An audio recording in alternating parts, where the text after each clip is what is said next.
الحمد لله وكفى وسلام على عباده الذين اصطفى أما بعد فأعوذ بالله من الشيطان الرجيم بسم الله الرحمن الرحيم ومن الناس من يشتري لهو الحديث ليضل عن سبيل الله بغير علم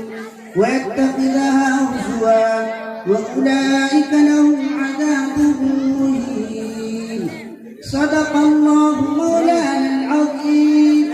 وصدق رسوله النبي الكريم ونحن على ذلك لمن الشاهدين والشاكرين. اسٹیج پر رونق افروز علماء کرام، واجب الاحترام بزرگوں، میرے بھائیوں، عزیز دوستوں اور پردہ نشین میری مائیں اور بہنیں، میں نے آپ حضرات کے سامنے قرآن کریم کی جو آیت کریمہ تلاوت کی ہے یہ سورہ لقمان کی ہے. اس آیت کریمہ کی شان نزول یہ ہے کہ مکہ کے کافروں میں سے ایک کافر نضر بن حارث جن کا نام تھا، یہ مختلف ملکوں کا سفر کرتا رہتا تھا. ایک مرتبہ یہ فارس سے ایک لونڈی لے کر آیا جو ناچنے گانے والی تھی. انہوں نے ترتیب نکالی جو نبی کریم صلی اللہ علیہ وسلم سے قرآن کریم کی تلاوت سنتے ہیں، قرآن کی تلاوت سنتے ہیں، ان کو کسی طریقے سے روکا جائے. انہوں نے ارادہ کیا جو نبی کریم صلی اللہ علیہ وسلم کے پاس جانا چاہے اور قرآن سننے کا ارادہ کرے ان کو جو ہے گانا سنایا جائے اور لونڈی سے نچوایا جائے. چنانچہ نضر بن حارث کہتا ہے، اے لوگوں، محمد تم سے کہتا ہے قرآن کی تلاوت کرتا ہے، قرآن کی تلاوت کر کے سناتا ہے، اور تم سے کہتا ہے نماز پڑھو، روزہ رکھو، یہ کرو وہ کرو،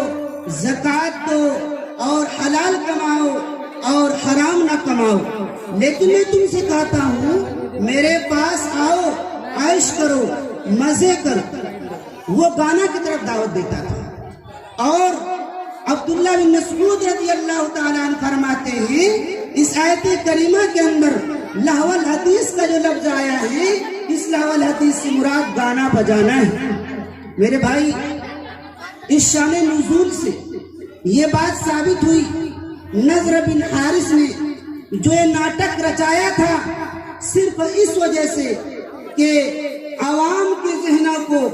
رقص و سرور میں، ناچ گانا میں، ترب و مستی میں معروف کر دیا جائے اور ان کے ذہنوں کو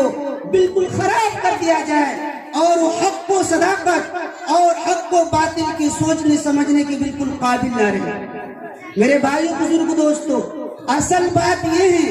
کہ ہم لوگ جو ہیں جو گانے بجانے کا نقصان ہے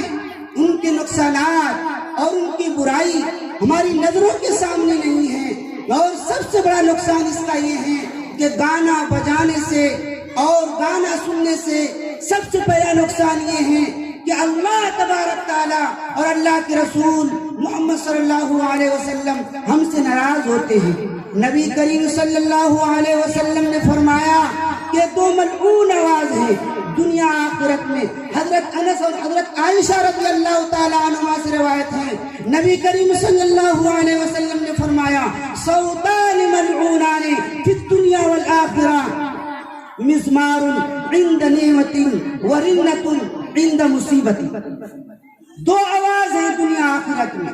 جس پر جو ملعون آواز ہے، جس پر لعنت بھیجی گئی ہے اللہ اس کے رسول کی طرف سے. ایک آواز وہ ہے کہ جو خوشی کے وقت جو ہے گانا بجانا ہوتا ہے، خوشی کے وقت جو ہے ڈھولک بجایا جاتا ہے، ناچ گانا ہوتا ہے. اور دوسری ملعون آواز یہ ہے جب مصیبت آتی ہے، جب پریشانی آتی ہے، اس وقت انسان جو ہے ماتم کرنے لگتا ہے، اس وقت سینہ کو بھی کرتا ہے، اس وقت گریبان چاک کرتا ہے.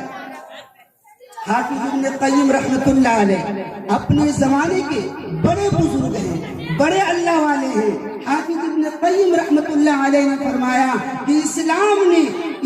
نے مذہب اسلام نے مسلمانوں کو یہ بات سکھائی ہے، جب خوشی حاصل ہو تو وہ اللہ کا شکر کرے، اور جب مصیبت آئے تو اس پر جو ہے صبر کرے۔ نبی کریم صلی اللہ علیہ وسلم نے فرمایا مسلمانوں کے لیے دونوں حالتیں، خوشی اور مصیبت، یہ دونوں حالتیں فائدے مند ہیں، اس لیے کہ اگر مسلمان خوشی کے وقت اللہ کا شکر ادا کرتا ہے تو ثواب کا حقدار بنتا ہے، اور جب مصیبت آتی ہے، مصیبت کے وقت بھی اگر وہ صبر سے کام لیتا ہے تب بھی وہ ثواب کا حقدار بنتا ہے۔ اور کافروں کے لیے یہ دونوں حالتیں جو ہے مصیبت ہے، مصیبت کیوں؟ اس لیے کہ جب کافر کو کوئی خوشی حاصل ہوتی ہے تو تکبر کرتا ہے، اکڑنے لگتا ہے، اور جب کافر کو کوئی مصیبت پہنچتی ہے، پریشانی ہوتی ہے تو رونے لگتا ہے، جزا فضا کرنے لگتا ہے، ماتم کرنے لگتا ہے۔ میرے بھائی بزرگوں دوستو، مسلمان کا شیوا یہ تھا، مسلمان کا طریقہ یہ تھا کہ خوشی میں اللہ کا شکر ادا کرے، مصیبت میں جو ہے اب اس پر صبر کرے، لیکن شیطان نے اپنی مکاری اور عیاری سے بدل ڈالا۔ آج ہمارے یہاں شادی بیاہ ہوتی ہے، ہمارے یہاں کوئی خوشی کی تقریب ہوتی ہے تو وہاں پر ہم جو ہے ناچ گانے کا انتظام کرتے ہیں، ناچ گانے کا اہتمام کرتے ہیں، اور اگر کہیں مصیبت آ جاتی ہے تو اس مصیبت کے وقت جو ہے صبر کرنے کے بجائے ہم لوگ کیا کرتے ہیں، سینہ کوبی کرتے ہیں، ماتم کرتے ہیں، نوحہ کرتے ہیں۔ ایک مرتبہ نبی کریم صلی اللہ علیہ وسلم راستے سے گزر رہے تھے، راستے میں ایک آدمی کو دیکھا، وہ آدمی جو ہے گانا گاتا ہوا جا رہا ہے۔ نبی کریم صلی اللہ علیہ وسلم نے فرمایا لا صلاۃ لا، لا صلاۃ لا، لا صلاۃ لا، اس کی نماز کا کوئی اعتبار نہیں، اس کی نماز کا کوئی اعتبار نہیں، اس کی نماز کا کوئی اعتبار نہیں۔ آخر کیوں بھائی؟ اس لیے کہ دوا چاہے کتنا ہی مقوی کیوں نہ ہو، دوا کتنا ہی مؤثر کیوں نہ ہو، لیکن پرہیز ضروری ہوتا ہے۔ اگر دوا آپ مقوی سے مقوی طاقتور ٹونک اور دوا کھائیں لیکن آپ جو ہے صحت کو نقصان دینے والی غذا سے نہ بچائیں تو دوا اثر نہیں کرے گی۔ اس لیے میرے بھائی بزرگوں دوستو، جس طریقے سے یہ قانون جسمانی بیماری کے لیے ہیں ویسے یہ قانون روحانی بیماری کے لیے ہیں۔ میرے بھائی ایک آدمی نماز پڑھے اور وہ آدمی سود بھی کھائے، ایک آدمی نماز پڑھے اور وہ زناکاری مبتلا ہو، ایک آدمی نماز پڑھے اور رشوت بھی لے، ایک آدمی نماز پڑھے چوری چکاری بھی کرے، ایک آدمی نماز پڑھے اور غریبوں کے حقوق پر ڈاکہ ڈالے۔ میرے بھائی بزرگوں دوستو، بتائیے وہ نماز اس کو کیسے پاک کرے گی؟ وہ نماز کیسے اس کو اللہ کا قریب کرے گی؟ وہ نماز اس کے لیے کیسے معراج قرار پائے گی؟ اس لیے میرے بھائی بزرگ دوستو، حضرت علی رضی اللہ تعالیٰ عنہ فرماتے ہیں نبی کریم صلی اللہ علیہ وسلم نے فرمایا جب میری امت میں 15 خصلتیں پیدا ہو جائیں گی اور میری امت جو ہے 15 عادتیں اختیار کر لیں گی، اس وقت جو ہے میری امتوں پر مصیبتیں آئیں گی، بلائیں آئیں گی، عذاب آئے گا۔ جو لوگ عوام کے محصول کو، عوام کے مال کو اپنا مال سمجھ لے گا، اور حکمراں بادشاہ عوام کے محصولات کو، بیت المال کے مال کو اپنا ذاتی جاگیر سمجھ لے گا، اور امانت کو ہے غنیمت کا مال سمجھ لیا جائے گا، زکوٰۃ کو تاوان سمجھ لیا جائے گا، اور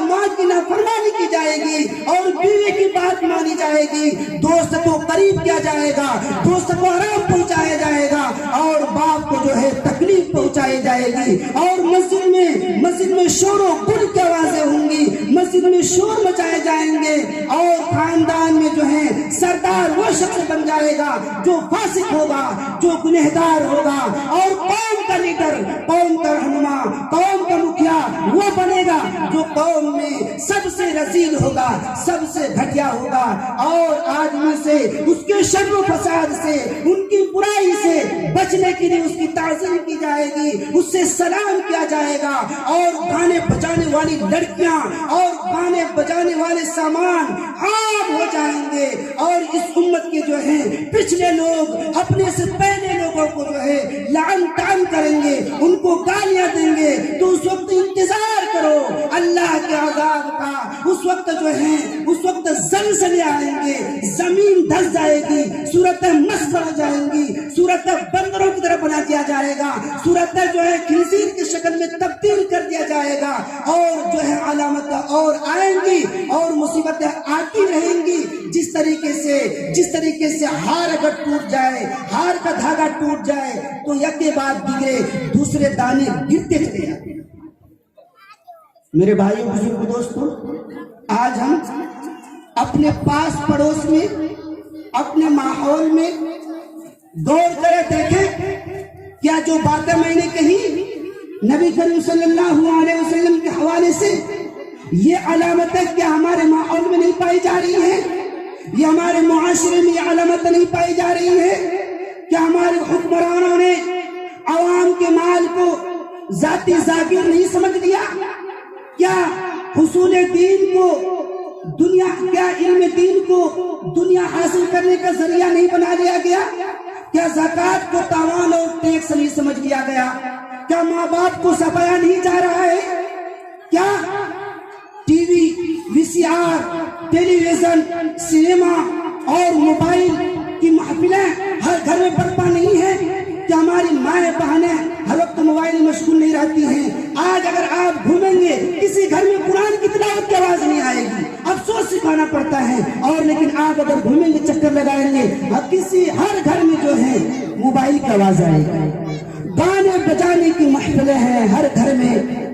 وی C R, cinema, television, ہر جگہ جو ہے ہر گھر میں موبائل دیکھا جا رہے ہیں، اور کیا کہتے ہیں گانے بجانے کی محفلیں عام کی جا رہی ہیں۔ یہ عذاب کا ہم انتظار کر رہے ہیں، عذاب کا انتظار کیا، ہم عذاب میں تو مبتلا ہے ہی۔ کیا ورلڈ لیول پر بین الاقوامی ہماری توہین نہیں ہو رہی ہے؟ کیا مسلمان آپس میں قتل و قتال نہیں کر رہے ہیں؟ ایک مسلمان دوسرے مسلمان کو مارنے دھاڑنے کے لیے تیار ہیں، آپس میں مسلمان ممالک لڑ رہے ہیں، جنگ جہاد کر رہے ہیں۔ کیا خون انسانی کا ارزانی اور انسان کے خون کا اس طرح سستا ہو جانا، جہاں چاہے جہاں مار دیں، یہ کیا اللہ کا عذاب نہیں ہے؟ یہ عدم تحفظ، یہ حفاظت کا نہ ہونا اور ہر وقت ڈر لگا رہنا، یہ اللہ کی طرف سے عذاب نہیں ہے، یہ عذاب ہے۔ یہ زلزلے، یہ دھماکے، یہ ایکسیڈنٹ، یہ جنگیں، یہ سب اللہ کا عذاب ہے، لیکن پھر ہم لوگوں کو توبہ کی توفیق نہیں مل رہی ہے۔ میرے بھائی بزرگ دوستو، ہم تو اس نبی کے نام لیوا ہیں جس نبی نے فرمایا اے میرے امت کے لوگوں، اے میرے امتیوں، میری بعثت کا مقصد، مجھے اس دنیا میں بھیجنے کا مقصد ایک یہ بھی ہے، میں گانے بجانے کے سامان کو توڑ دوں، آلات موسیقی کو توڑ دوں۔ نبی کریم صلی اللہ علیہ وسلم نے فرمایا انما بعثت بکسر المزامیر، میں آلات موسیقی کو، گانے بجانے کے سامان کو توڑنے کے لیے بھیجا گیا۔ وہی نبی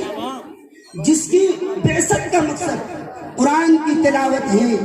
تزکیہ ہے، تعلیم ہے، اسی نبی کی بعثت کا مقصد جو ہے گانے بجانے کے سامان کو توڑنا بھی ہے۔ اصل مقصد یہ ہے، اصل کہنے کا مقصد یہ ہے، نبی کریم صلی اللہ علیہ وسلم کے اس دنیا میں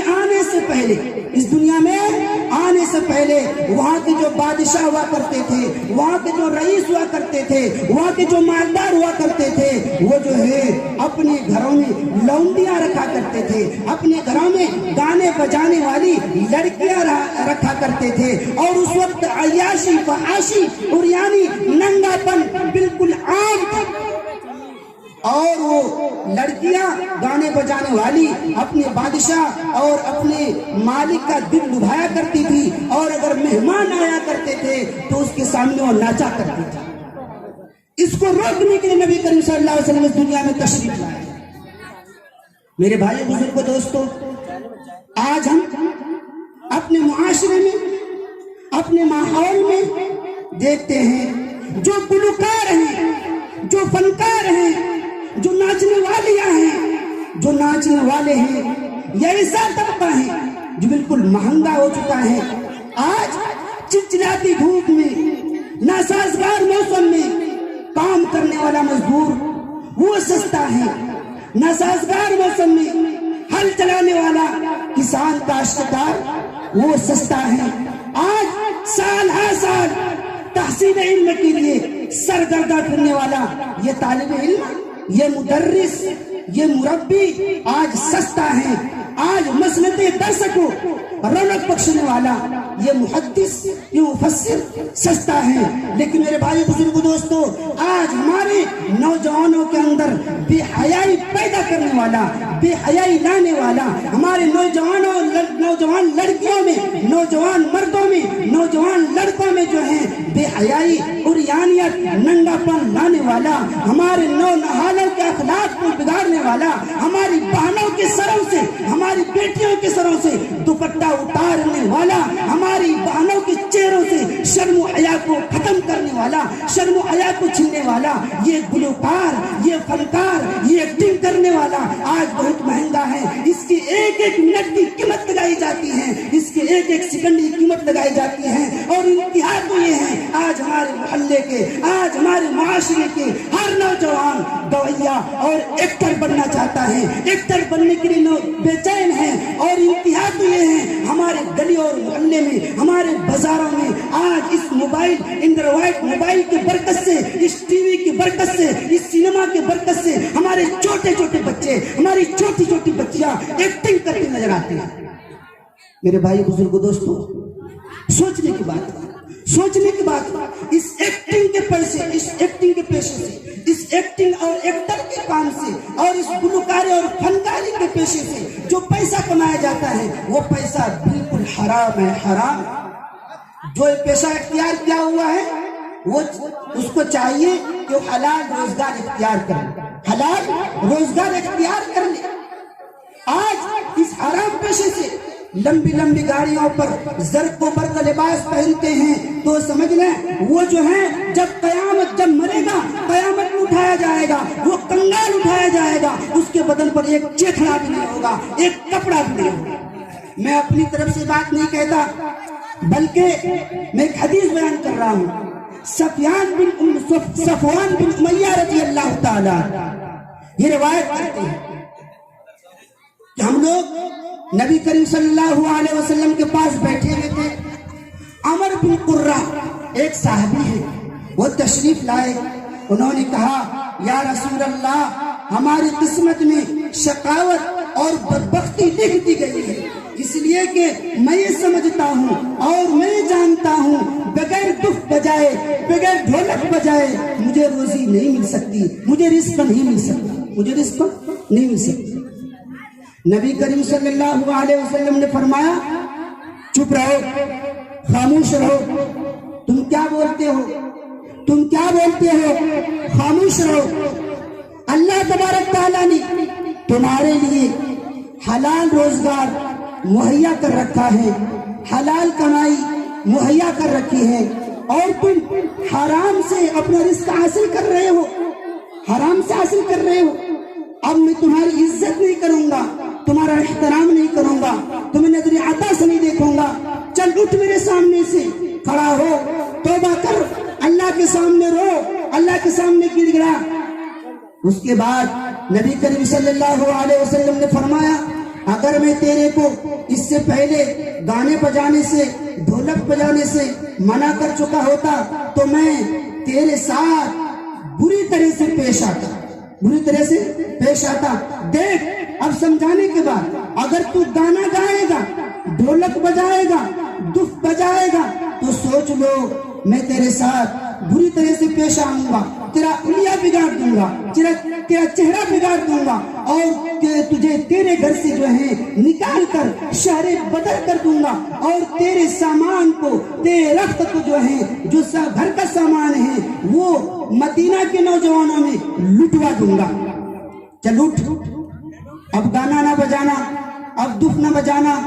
وہ شخص کہتا ہے یا رسول اللہ میں دف تو بجاؤں گا لیکن میں فحش گانا نہیں گاؤں گا، میں غلط گانا نہیں گاؤں گا۔ نبی کریم صلی اللہ علیہ وسلم نے فرمایا نہیں،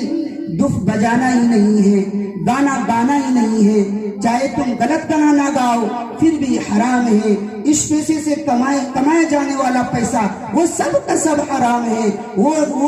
شخص جو ہے اندوناک اور غمگین ہو کر، رنجیدہ ہو کر وہاں سے اٹھ کر چلے گئے۔ نبی کریم صلی اللہ علیہ وسلم نے فرمایا یہی شخص ایسا ہے جو عاصی ہے، گنہگار ہیں۔ اگر یہ گانا گانے والا، یہ گانا گانے والا، یہ گانا گانے والیاں اگر بغیر توبہ کے مر گئے، دنیا سے چلے گئے، تو یہ جو ہے آخرت میں کنگال اٹھیں گے، بدن پر ایک چتھڑا بھی نہیں ہوگا، بدن پر ایک کپڑا بھی نہیں ہوگا۔ یہ تو آخرت کا نقصان ہوگا اور دنیا میں تھوڑی نقصان یہ ہوگا۔ گانا سننے سے، گانا گانے سے دل میں قساوت، دل میں سختی اور دل میں نفاق پیدا ہوتا ہے۔ حضرت عبداللہ بن مسعود رضی اللہ تعالی عنہ فرماتے ہیں جو شخص جو ہے گانا گائے گا، گانا سنے گا، اس کے دل میں ایسا ہی نفاق پیدا ہوتا ہے، ایسی سختی اس کے دل میں پیدا ہوتی ہے جس طریقے سے اگر کھیتی میں پانی برسے، بارش ہو تو اس پانی کی وجہ سے کھیتی لہلا اٹھتی ہے، اسی طریقے سے گانا سنے گا اس کے دل میں نفاق پیدا ہوگا۔ ابو مالک اشعری رضی اللہ تعالیٰ عنہ فرماتے ہیں میری امت میں کچھ لوگ ایسے ہوں گے یستحلون الحر والحریر والخمر والمعازف، میری امت میں کچھ لوگ ایسے ہوں گے جو ہیں وہ شراب کو، ناچ گانے کو، شراب کو، ناچ گانے کو حلال سمجھیں گے۔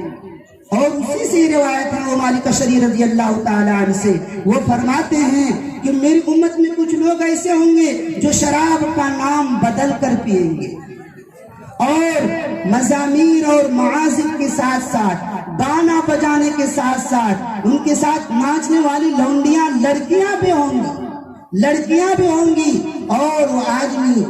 وہ آدمی جب اسی حرکت میں مشغول رہے گا تو اللہ تبارک تعالیٰ کی طرف سے عذاب آئے گا، اور ایسا عذاب آئے گا اس کو زمین میں دھسا دیا جائے گا یا اس کی صورتیں مست کر دی جائیں گی، ان کو سور اور خنزیر کی شکل میں تبدیل کر دیا جائے گا۔ کتنا خطرناک عذاب ہے۔ اس لیے اللہ سے دعا فرمائیں اللہ تبارک تعالیٰ ہم لوگوں کو گانے بجانے سے محفوظ فرماوے، اللہ تبارک تعالیٰ ہم لوگوں کو اعمال صالحہ کرنے کی توفیق نصیب فرماوے۔ وآخر دعوانا الحمدللہ رب العالمین۔